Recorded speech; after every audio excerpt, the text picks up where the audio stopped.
Guys, welcome back to my channel. Myself Dr. Shipra Girl, and today I'm starting with the Charak Sutrasthan chapter 3, that is Aragvadhi अध्याय. And I hope आपने मेरी last video अपामार्कतंडुली अध्याय पे जरूर देखी होगी. I have done that video in 2 parts with the question answer part. So I hope आपने वो video जरूर देखी हो. And now let's get started with the third chapter. So third chapter में जो आपका चैप्टर का नाम है वो है आरगवधीय अध्याय. तो मैंने आपको बताया था कि चैप्टर का नाम जो होता है वो 2 तरीके से रखा जाता है. पहला होता है कि उस चैप्टर के अंदर क्या विषय वर्णन किया गया है. दूसरा चीज जो होती है वो होती है कि उस चैप्टर का जो श्लोक होता है उसका फर्स्ट वर्ड ही जो है लिया जाता है और उसी से उस चैप्टर का नाम भी रखा जाता है. तो यहाँ पे भी आप देखोगे तो श्लोक का फर्स्ट वर्ड जो है वो है आरगवध. तो उसी के आधार पर उस चैप्टर का नाम रखा गया, दैट इज आरगवधीय अध्याय. ठीक है. दूसरी चीज मैं आपको बताना चाहती हूँ कि जब आप चरक सूत्र का 11th चैप्टर पढ़ोगे तो वहां पे आप पढ़ोगे कि औषध जो होती है वो 3 तरीके की होती है. एक होती है अंतर परिमार्जन, एक होती है बहिपरिमार्जन, एक होती है शस्त्र प्रणिधान. अंतर परिमार्जन जो है वो आप इसके पिछले अध्याय में अपामार्कतंडुली अध्याय में पढ़ के आ चुके हैं. वहां पे आपने पढ़ा था यवागु और साथ में आपने वहां पे शोधन के बारे में पढ़ा था जो अंतर परिमार्जन में आता है. तो अंतर परिमार्जन में क्या होता है, जो औषधियां अंतःस्थ ली जाती है ताकि हम उनसे व्याधियों को दूर कर सकें. वहीं बहिपरिमार्जन में आता है जैसे कि आपने कोई भी लेप लगाया, आपको कोई चोट लगे, आपने कोई भी लेप लगाया, वो आपका बहिपरिमार्जन में आता है. जो भी आपने ऊपर ऑइंटमेंट लगाया एंटीसेप्टिक या फिर आपने कोई भी पेन का ऑइंटमेंट लगाया है तो वो सारे जो होते हैं वो आपके सारे बहिपरिमार्जन में आते हैं. वहीं अगर हम बात करें शस्त्र प्रणिधान की, तो शस्त्र प्रणिधान क्या होता है, शस्त्र से चिकित्सा करना.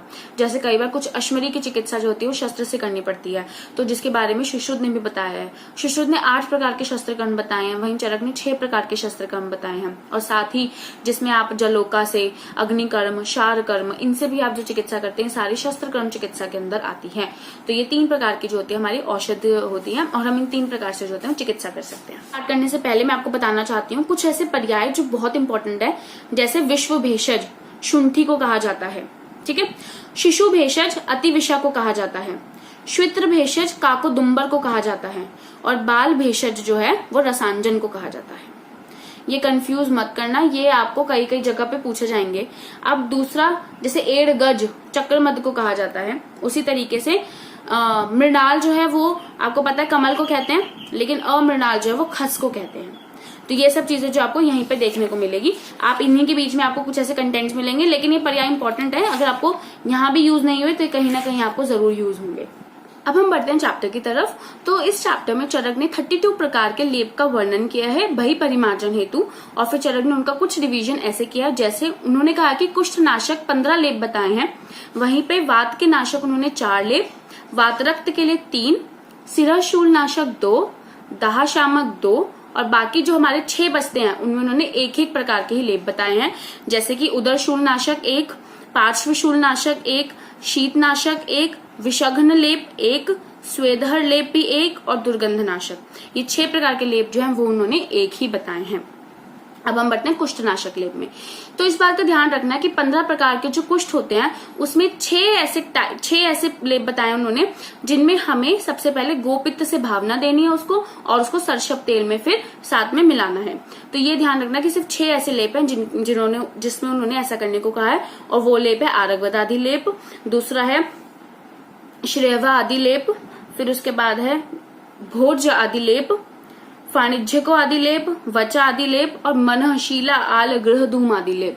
यहाँ पे आल जो है वो हड़ताल को संबोधित किया है, तो मनःशीला, हड़ताल और गृह धूम आदि लेप जो है इनको बोला है. साथ में आप नीचे देखोगे जब श्लोक नंबर 5 तो वहां लिखा हुआ है कि गोपित्त पीता पुनरेव पिष्टा. तो गोपित्त से उसकी पहले पिष्टि बनानी है, तो यानी कि इन सब द्रव्यों को चूर्ण फॉर्म में लेना, फिर उसकी गोपित्त में पिष्टि बनानी है और फिर सरसप तेल युक्ता और सरसप तेल से युक्त करना है. चूर्ण प्रदेह भिषज प्रयोज्य, जो इन चूर्ण सरसप तेल से इन चूर्ण को मिलाना है, उसका जो है प्रदेह बनाकर हमें जो है इसको प्रयोग करना है. तो याद रखना कि चक्रपाणी ने कहा है कि चूर्ण प्रदेह 2 अर्थ किया इन्होंने, कि चूर्ण तथा प्रदेह या चूर्ण से बना हुआ प्रदेह. तो यहाँ पे भी आप ध्यान रखो कि चूर्ण से बना हुआ प्रदेह ही होगा, क्योंकि प्रदेह जो होता है हम किसी भी औषधि को लगा रहे हैं तो हम उसको प्रदेह फॉर्म में ही लगाएंगे. यानी कि उसमें इसलिए उन्होंने यहाँ पे कहा है कि चूर्ण को प्रदेह बनाने के लिए उन्होंने कहा है कि इसमें गोपित्त वगैरह से उसकी भावना करो, उसको साधित करो इससे, ताकि वो चूर्ण प्रदेह फॉर्म में हो जाए, वो लग सके. क्योंकि प्रदेह जो होता है वो गीला होता है कुछ और उसको लगाने में भी आसानी होती है, इसलिए हम इस चूर्ण फॉर्म को जो है वो प्रदेह लेप में करते हैं. I want to tell you here that Sushruta ने आलेप के 3 भेद बताए हैं, प्रलेप, प्रदेह और आलेप, जिसमें से उन्होंने कहा है कि प्रलेप जो होता है वो शीत, तनु, अविशोषी और विशोषी होता है, जबकि प्रदेह जो होता है वो उष्ण, शीत, बहल और अविशोषी होता है और वो वात कफज विकारों में यूज़ होता है। आलेप जो होता है वो रक्त पित्त विकार में यूज़ होता है और वो इन दोनों की मध्य अवस्था होती है। Now let's continue the video. तो यहाँ पे इन्होंने बोला कि इसको ऐसे बनाना है, तो 6 ऐसे लेप हो गए जिसमें हमें ये सब करना है। इसमें बस आपको इतना ही ध्यान रखना है, जितना पॉइंट मैं आपको बता रही हूँ इस चैप्टर में आपको बस उतने ही पॉइंट अगर आप अच्छे से मेमोराइज कर लोगे तो इस चैप्टर को बहुत ज्यादा डिटेल में करना नहीं है, बस बहुत ही ऐसे मिनिमल पॉइंट्स है जो आपको एक आधे वर्ड जो है वो याद रखने कि ये वाला लेप कौन सा हो सकता है। अब हम आते हैं आगे, तो कुष्ठ आदि के कुछ ऐसे द्रव्य पूछते जाते हैं कई बार, जैसे कि एक आता है कंपिल्लक श्लोक नंबर 9 में कि कंपिल्लक कौन से लेप में आता है, तो कुष्ठ आदि लेप में आता है। फिर सौगंधिक, सौगंधिक का सबसे पहले वर्णन यहीं पे किया है चरक ने, और ये भी आपका जो है कुष्ठहर लेप में आता है। उसके बाद करवीर त्वक, ये आपकी कुष्ठहर लेप में आती है। उसके बाद मनःशिला आदि लेप और तुत्थ आदि लेप, ये पूरा वर्ड ऐसे याद कर लो कि मनःशिला आदि लेप और तुत्थ आदि लेप। पिछले आपने पढ़ा था जिसमें सर्षप और गोपित्त की भावना देनी थी, मनःशिला आले ग्रह धूम, और यहाँ पे है मनःशिला आदि लेप और तुत्थ आदि लेप। बस आपको इतना ही ध्यान रखना है। दूसरी चीज आपको ध्यान रखनी है कि मनःशिला आदि लेप में जो है उसमें यहाँ पे लिखा हुआ है तेलम अर्कपयः, यानी कि जो आपको उसमें मनःशिला लेना है, आल लेना, आल यानी कि हड़ताल, फिर मरीच, मरीच और फिर तेलम, यहाँ पे तेल जो है वो सरसों का तेल बोला है, फिर आर्कपय, और यहाँ पे पय, आर्कपय, अर्कपय लेना है साथ में। तो कई बार पूछा जाता है कि मनःशिला आदि लेप में कौन सा दुग्ध मिलाना है, तो उसमें अर्कपय मिलाना होता है। कुष्ठ प्रदेह, इन सबको पीस कर जब हम एक प्रदेह बनाते हैं तो हम उसको कहते हैं मनःशिला आदि लेप। वैसे एक आता है आपका तुत्थ आदि लेप। उसके बाद देखोगे तो रसांजन आदि लेप तथा करंज आदि लेप, ये आपको सिर्फ वर्ड याद रखने हैं कि कौन सा लेप हो सकता है। तो कुष्ठहर लेप होते हैं रसांजन आदि, करंज आदि, मनःशिला आदि, तुत्थ आदि और फिर कुष्ठ आदि चूर्ण। जब आप सब ऊपर वाले में पढ़ोगे तो वहां पे कुष्ठ अमृता लिखा है, तो यानी कि कुष्ठ आदि चूर्ण, ठीक है। उसके बाद हरिद्रा आदि लेप, कुष्ठ नाशक होता है हरिद्रा आदि लेप। अब देखो आगे पाकयुक्त मनःशिला आदि लेप, तो इसकी श्लोक नंबर 15 देखो, तो ग्रंथिश्च भोजे करवीर मूलम चूर्णानी साध्यानी तुशोदके, यानी कि भोज ग्रंथि करवीर मूल इनके चूर्ण को तुशोदक से साधित करो। तुशोदक क्या होता है कि कच्चा यव ले लो, उसको छिलका सहित जल से जब संधान किया जाता है तो उसको हम कहते हैं तुशोदक। नीचे लिखा है पलाश निर्दाह रसेन, तो ये भी इंपॉर्टेंट है कि पूछा जाता है कि मनःशिला आदि पाक, तो उसमें हम किस चीज से उसका मतलब कौन सी चीज मिलाते हैं, तो तुशोदक से साधित करते हैं उसको, और उसको हम करते हैं पलाश निर्दाह रसेन। तो पलाश निर्दाह रसेन कैसे होता है, इसके लिए चक्रपाणी ने कहा है कि 1 या 2 वर्ष पुराना पलाश लो, उसके वहां पे जमीन में गड्ढा खोदो, वहां पे अपने घड़ा लगाओ, पलाश को काटो, पलाश को जलाओ, और पलाश को जलाने के बाद जो उसका रस निकलता है तो उसको हम कहते हैं पलाश निर्दाह रसेन। तो हमें उससे इसको सिद्ध करना है। तो यहाँ पे हमारा खत्म होता है। फिर उसके बाद आता है लास्ट आरगवदादि लेप, बहुत इंपॉर्टेंट है। इसमें 3 प्रकार की पत्तियों का प्रयोग करना चाहिए, और 3 प्रकार की पत्तियां ये बहुत इंपॉर्टेंट है। सबसे पहले चतुरंगुल दैट इज अमलतास, दूसरी काकमाची, तीसरी करवीर। इन तीनों की पत्तियों का प्रयोग जो है वो हमें आरगवदादि लेप में करना चाहिए। इसमें क्वेश्चन ऐसे पूछे जाते हैं कि त्रिपत्र का प्रयोग कौन से लेप में करते हैं, तो आरगवदादि लेप। या फिर पूछा जाता है कि आपको किसी भी प्लांट्स के नाम दे दिए जाएंगे, पूछा जाएगा कि आरगवदादि लेप में इनमें से कौन सी पत्तियां यूज होती हैं, तो इसमें हमें 3 पत्तियों का यूज करना है। उसके साथ ही हमें कोई भी मनुष्य जिसने सरसप तेल से अभ्यंग किया हो उसके ऊपर ये लेप लगाना है, तो ये लेप जो होता है वो आता है आरगवदादि लेप। इस लेप को जो है हमें मट्ठे से पीसकर यानी कि तक्र से पीसकर लगाना है, तो इसलिए यह होता है हमारा आरगवदादि लेप। फिर हम आते, ये थे हमारे कुष्ठनाशक लेप। अब हम आगे बात करते हैं तो वात लेप, ये भी बहुत इंपॉर्टेंट है कि वात हर लेप 4 होते हैं। तो इसमें आपको सिर्फ याद करना है कि क्या क्या होते हैं। तो सबसे पहले देखो श्लोक नंबर 18, तो वहां पे कोल आदि लेप, तो इसमें आपको कोल आदि लेप जो है, कोल कहते हैं बेर को, तो कोल कुलत्थ सूरदारू, ये जो होते हैं हमारे कोल कुलत्थ आदि जो होते हैं वो हमारे वाथर लेप होता है, पहला ही वाथर लेप है। आप इसको कोल आदि लेप, कोल कुलत्थ आदि लेप कुछ भी बोल सकते हैं, ठीक है। दूसरा आता है अनूप मत्स्य, जो आपको खाली पूछा जाएगा कि अनूप मत्स्य आदि लेप कौन सा होता है, तो ये वाथर लेप होता है। साथ में उन्होंने लिखा हुआ है वेशवार, तो यहाँ पे वेशवार कैसे बनता है, इसके ऊपर जो है चक्रपाणी ने कहा है कि निरस्थि पिशितम पिष्टम स्विन्नम गुड़ घृतान्वितम कृष्णमारीच संयुक्तम वेशवार इति स्मृतः, यानी कि आपको क्या करना है कि आपको अस्थि रहित एक मांस लेना है, उसको जो है उबाल लेना है।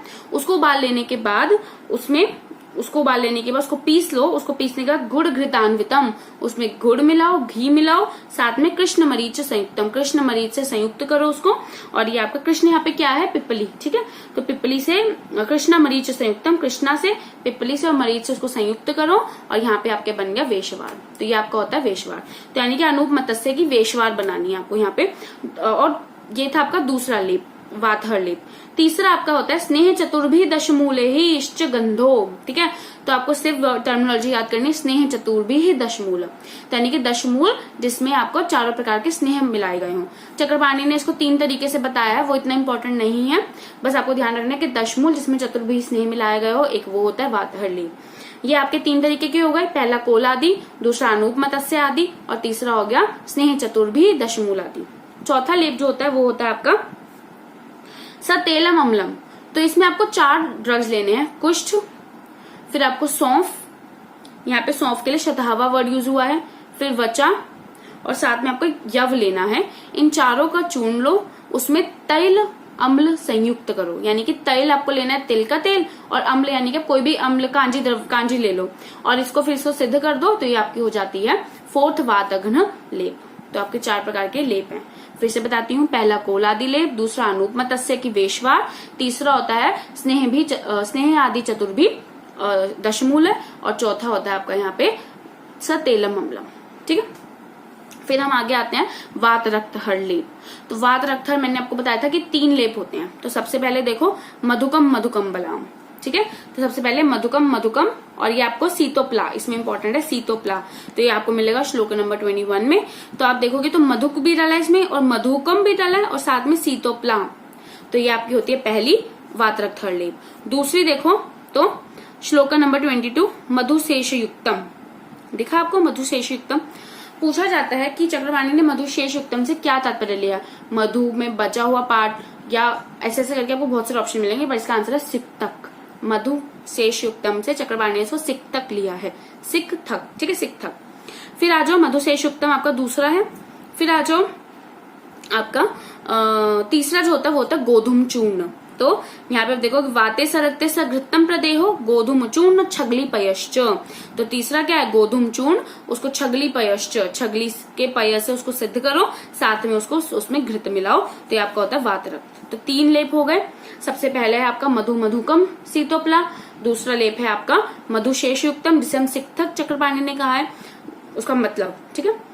और जो तीसरा लेप है वो आपका गोधूम चूर्ण छगली पयश्च, ठीक है। ये 3 हो गए वात रक्तहर लेप। छगली पयश्च तो आपको पता ही है बकरी का दूध, और बकरी का दूध मैंने आपको पहले भी बताया था कि रक्त संग्राही होता है, साथ में रक्त पित्तनाशक होता है, मैंने आपको पिछले चैप्टर में भी बताया था। इसलिए यहाँ पे वात रक्त की डिजीज में भी छगली पयश्च का प्रयोग हुआ है, ठीक है। वहां पे हमने रक्ततिसार में पढ़ा था पिछले में कि उसमें पयस्य अर्धा दूध के झागे, यानी कि आधा पार्ट दूध आधा पार्ट पानी बकरी का मिलाने को बोला था रक्ततिसार में। यहाँ पे बोला है गोधूम को छगली पयश्च से करना है साधित, ठीक है। आपका नेक्स्ट सिरहशूल नाशक लेप जो कि होते हैं 2। सबसे पहले होता है एक न तो उत्पल चंदन आदि, दूसरा होता है प्रपोंडरिक आदि, ठीक है। तो आपको पता है कि ये शीतल होते हैं, तो और कमल है तो अच्छा एक टाइप्स ऑफ कमल है ये, तो ये अच्छे ही माने जाएंगे। तो इसलिए न तो उत्पल चंदन आदि, ठीक है। तो इसमें नत यहाँ पे बोला तगर को, तो तगर उत्पल, उत्पल क्या है, कमल का एक टाइप होता है जिसको हम नील कमल कह सकते हैं। तो न तो उत्पल चंदन आदि, तो ये होता है हमारा एक सिरहशूल नाशक लेप, और दूसरा जो होता है वो होता है हमारा प्रपोंडरिक आदि, ठीक है। तो प्रपोंडरिक आदि से याद रखोगे। अब हम नेक्स्ट देखते हैं दाह शामक लेप। तो दाह शामक लेप में देखो सबसे पहले शैवाल पद्मोत्पल आदि, तो आपको याद रखना है कि यहाँ पे शैवाल साथ में पद्मोत्पल है, तो ये आपका दाह शामक लेप है। दूसरा आपका सीता लता वेतस, तो यहाँ पे सीता मिश्री के लिए वर्ड यूज होता है सीता, यहाँ पे लता मंजीत के लिए वर्ड वेतस। तो आपको सबसे इंपॉर्टेंट इसमें है शैवाल पद्मोत्पल। ध्यान रखना कि यहाँ पे शैवाल है, वहीं जब आप शीत प्रशमनम का लेप पढ़ोगे जो कि सिर्फ एक टाइप का होता है, वहां पे आप पढ़ोगे शैलयेला। तो यहाँ पे शैलय है और यहाँ पे शैवाल है। सिर्फ इसी डिफरेंस से आपको पता चल जाएगा कि दाह शामक कौन सा है, शीत शामक कौन सा है। तो जब शैवाल आ जाएगा लिखा हुआ तो आप समझ जाना कि दाह शामक है, अगर शैलय लिखा आ गया तो समझ जाना कि ये शीत शामक है, ठीक है, शीतनाशक है। तो ये दाह शामक के 2 थे। अब हम बढ़ते हैं, शीत शामक भी हो गया इसी के साथ साथ। तो आपके कौन कौन से लेप हो गए, आपके हो गए 15 कुष्ठनाशक, आपके 4 हो गए वातहर, 3 हो गए वात रक्त, 2 हो गए सिरहशूल आदि, 2 दाह वाले, 1 हो गया शीत प्रशमनम वाला, शीतनाशक लेप। फिर आ जाओ एक उदर शूलग्न लेप, बहुत इंपॉर्टेंट है, इस पे क्वेश्चन पूछा जाता है उदर शूलग्न लेप में। तो आपको याद रखना, सबसे पहले क्या लिखा है, तकरेण युक्तम यव चूर्णम उष्मनम शशारम। तो आपको क्या करना है, यव चूर्ण लो, उसको शशार मिलाओ। शशार यहाँ पे क्या है, यवक क्षार। तो तक्र यव चूर्ण लो, उसमें क्षार मिलाओ, उसको तक्र से युक्त करो, उसको गर्म करो और उदर पे लेप लगाओ। आपको पता है कि तक्र का प्रयोग जो होता है वो उदर में बहुत अच्छा माना जाता है, उदर में, गृहिणी में, ठीक है। तो सबसे पहले चरक ने तक्र का प्रयोग जो है वो उदर रोग में ही बताया, तो इससे आपको कोई कंफ्यूजन नहीं रहेगी तक्र का योग जो है वो कौन से शूलग्न में माना जाएगा। तो उदर शूलग्न में जो है वो तक्र का योग जो है वो माना जाएगा, तो आपको यहाँ पे कंफ्यूजन रहेगी ही नहीं, ठीक है। फिर हम आते हैं अपने नेक्स्ट पार्श्व शूलनाशक लेप पे। तो पार्श्व शूलनाशक लेप में आप देखोगे तो इसमें आप थोड़ा सा ये इंपॉर्टेंट है, इसमें आप अगर हो सके तो उसके कंटेंट याद करने की कोशिश करो। तो इसमें सबसे पहले आता है रासना, हरिद्रा, नलद, शतावा द्वे, देवदारुणी, सीतोप्लाच, ठीक है। जीवंती मूल सघृतम सतेलम आलेपनम, पार्श्व रुजा का उष्णम, यानी कि उष्ण करके लेप लगाना है, इसमें सघृत मिलाना है और सतेल मिलाना है, ठीक है। उसके बाद आता है किसमें, रासना, हरिद्रा, नलद। तो नलद उशीर को बोला जाता है, ठीक है, और नलदा जटामानसी को बोला जाता है। ये कंफ्यूज मत करना, जब आप पर्याय पढ़ोगे, भाव प्रकाश ने बताए हैं, जब आप इसको डिटेल में पढ़ोगे। अब यहाँ पे शतावा द्वे, तो शतावा द्वे दोनों प्रकार की सौंफ, एक होती है सौंफ, एक होती है सोआ, तो दोनों प्रकार की सौंफ यूज होती है। देवदारू, सीतोप्लाच, सीतोप्ला यूज होता है, जीवंती की मूल यूज होती है, ठीक है। तो ये आपका होता है पार्श्व शूलनाशक लेप। फिर आते हैं हम अपने विषग्न लेप पे। तो विषग्न लेप में देखो क्या है, शीरीषस्तु स सिंधुवारः, बहुत इंपॉर्टेंट है, याद रखना। और आपको पता है कि शीरीष जो होता है वो आग्रह द्रव्य में भी शीरीष को विषग्न माना गया है, ठीक है। तो विषग्न होता ही है इसका काम, इसलिए यहाँ पे भी है शीरीषस्तु स सिंधुवारः, और सिंधुवार यहाँ निर्गुंडी को बोला है, ठीक है। तो निर्गुंडी की छाल लेनी है, साथ में शीरीष को मिलाना है, तो ये आपका विषग्न लेप हो जाएगा, बहुत ईजी है, ठीक है। फिर आते हैं शिरीष आदि स्वेदहर। तो शिरीष आदि स्वेदहर प्रघर्ष, मैंने आपको बताया था कि 32 लेपों में एक स्वेदहर प्रघर्ष बताया और उसपे है शिरीष आदि। तो यहाँ पे इन्होंने बता दिया शिरीष ला मज्जक, हेम लोद्र, यहाँ पे हेम जो है वो नाग केसर को बोला है, तो शिरीष ला मज्जक, फिर हेम लोद्र, त्वक दोष, ठीक है। तो त्वक दोष में जो है इसका प्रयोग किया जाता है, त्वक दोष नाशक भी होता है और ये स्वेदहर भी होता है। कई बार इसमें पूछा जाता है कि जब आप इसके कंटेंट, जब आपसे ये एमसीक्यू में पूछा जाएगा तो आपसे उसमें लिखा जाता है खस और उशीर, तो शिरीष भी देंगे, साथ में खस और उशीर देंगे, तो ला मज्जक के पर्याय होते हैं ये खस और उशीर। तो अगर आपसे पूछा जाए कि शिरीष, खस और उशीर और साथ में नीचे लिख दिया जाए सभी पर्याय योग्य, तो आप आंसर इसका लगाओगे सभी पर्याय योग्य, ठीक है, क्योंकि ला मज्जक का ही पर्याय होता है खस और उशीर। शिरीष, ला मज्जक यानी कि खस और उशीर, साथ में हेम और लोध्र, हेम क्या नागकेसर और लोध्र, त्वक दोष में और स्वेदहर में जो इनका प्रयोग किया जाता है। फिर आते हैं हमारे दुर्गंधादि प्रदेश, तो इसमें आपका पत्रादि डैश दुर्गंधहर लेप है, तो आप उसमें लगाओगे कि पत्रादि जो होता है वो दुर्गंधहर लेप है। तो इसमें देखो अब पत्र अम्बु लोध्र, तो यहाँ पे पत्र अम्बु से इन्होंने क्या लिया, तेज पत्र, ठीक है, तो पत्र से लिया इन्होंने तेज पत्र, फिर अम्बु से सुगंध वाला, और साथ में लोध्र, अभय, चंदनादि, अभय लिया है, साथ में चंदन और चंदन, इनका प्रयोग जो होता है वो दुर्गंध आदि नाशक जो होता है इसका प्रयोग किया जाता है। तो अब आपके जो थे लेप मैं एक बार रिवाइज करा देती हूँ कि हमने सारे कवर कर लिए, हमारा कोई रहता है। सब हमने पढ़ा कुष्ठ वाला लेप पढ़ा, फिर वात विकार, वातरक, शिरशूल, दाह शामक, शीत शामक, उसके बाद उदर शूल में पढ़ा, फिर पार्श्व शूल का पढ़ा, विषग्न पढ़ा, स्वेदहर पढ़ा और दुर्गंध नाशक। तो ये हमारे जो होते हैं टोटल आई थिंक ये कुछ 11 प्रकार की ऐसी व्याधियां बताई जिसमें हमें 32 प्रकार के लेपों का जो है वो प्रयोग करना चाहिए, ठीक है। तो इसमें कंफ्यूज मत करना। तो इसी के साथ जो है हमारा इति अग्निवेश कृत्य तंत्र, चरक प्रति संस्कृत, सूत्र स्थानीय बेश चतुष्क, आरग वध्य नाम जो तृतीय अध्याय है वो यहाँ पे हमारा खत्म होता है, ठीक है। Thank you. Let's start with the question answer round. First question is पार्श्वशूल नाशक लेप में इनमें से कौन से द्रव्य हैं, हल्दी, दारू हल्दी, दोनों या दशमूल। तो इसका आंसर है बोथ, उसमें हल्दी भी है और दारू हल्दी भी है। सेकेंड क्वेश्चन, कुष्ठ लेप में कौन सा तेल निर्देश है, अच्छी तेल, तिल तेल, भृंगराज तेल या सरसप तेल। सो द आंसर इज सरसप तेल। थर्ड क्वेश्चन, मनःशिला का वर्णन लेप अध्याय में कितनी बार आया है? 4, 5, 6, 3। सो द आंसर इज 5, 5 बार इसका वर्णन आया है। क्वेश्चन 4, कि स्वेदर प्रघर्ष में द्रव्य कौन सा वर्णित है? शिरीष, उशीर, नागकेशर या सभी पर्याय योग्य? I have already told you, तो इसका आंसर होगा सभी पर्याय योग्य। क्वेश्चन नंबर 5, वात विकार नाशक कुल कितने लेपों का वर्णन है? 1, 2, 3, 4। I have kept the option so simple and the answer is 4। Question 6, न तो तुपल चंदन आदि कौन से लेप में बताया था? दाह शामक, शिरः शूलनाशक, दौर्गंधेहर या नन? सो द आंसर इज शिरः शूलनाशक। इसमें 2 बताए थे और दूसरा था प्रोपोंडेरिक आदि। क्वेश्चन 7, यवचूर्ण प्लस तक्र प्लस घृत कौन से लेप में था? वातरक्त, कुष्ठहर, उदरशूलनाशक या 1 and 2 both? So the answer is उदरशूलनाशक। क्वेश्चन 8, वातरक्त में प्रयुक्त होने वाला लेप यवचूर्ण, वचाचूर्ण, गोधूम चूर्ण या शेवाल? सो द आंसर इज गोधूम चूर्ण, गोधूम चूर्ण छगली पयश्च। क्वेश्चन नंबर 9, पय यूज्ड इन मनःशिला आदि लेप बकरी दुग्ध, गोदुग्ध, अर्क पय या all? So the answer is अर्क पय। Okay, so the last question, question number 10, number of shloka in third chapter 40, 30, 25, 55। इसका आंसर आप मुझे बताओगे नीचे कमेंट सेक्शन में। That's it for today. अब अपनी नई वीडियो के साथ थर्सडे को।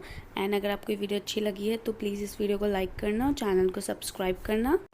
टिल देन अच्छे से पढ़ो। एंड अगर आपको कोई भी क्वेरी है तो उसके रिगार्डिंग आप नीचे कमेंट बॉक्स में बता सकते हैं। Thank you so much for watching the video.